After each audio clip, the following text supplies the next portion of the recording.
किती सुंदर आहे माझं गाव.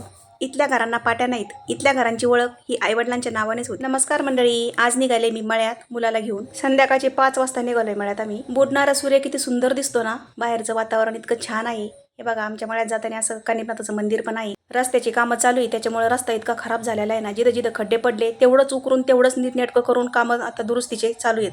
मळ्याजवळ येताना पोल्ट्री फार्मच्या शेजारी अचानक धूर दिसला. मग लक्षात आलं शेजाऱ्यांनी ऊस गेलाय म्हणून त्याचं पाचट पेटवलंय.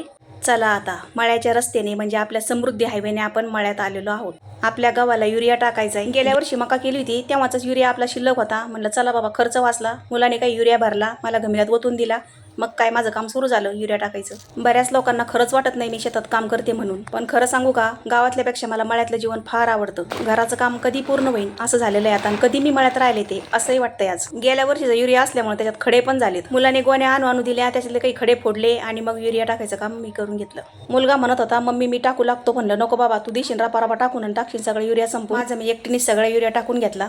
घरी येईपर्यंत भाचीनं चहा केला होता, चहा घेतला. हे बघा, ही मरकुरी मुलांना लावली बरं का. असं काय उजेड पडतो ना थेट आपल्या बांधकामावरच पडतोय. निघतानी मग आपल्या बंडू बबडीसाठी माती घेतली. मरकुरीच्या उजेडात असं पोरगं बाहेर दिसत होतं. म्हणलं थांबवतोय फोटो तरी काढी दे. पोरांनी लगेच पोच दिली भाऊ. त्याचे फोटो काढले ना आम्ही मायलेकर घराकडे निघालो. अंधारात मळ्यातून गावात जायचं म्हणलं अंगावर काटाच येतो, कारण इकडे आहे वाघाची भीती. तुमच्याकडे आहे का वाघाची भीती? नक्की सांगा. व्हिडिओ आवडल्यास लाईक शेअर कमेंट्स नक्की करा.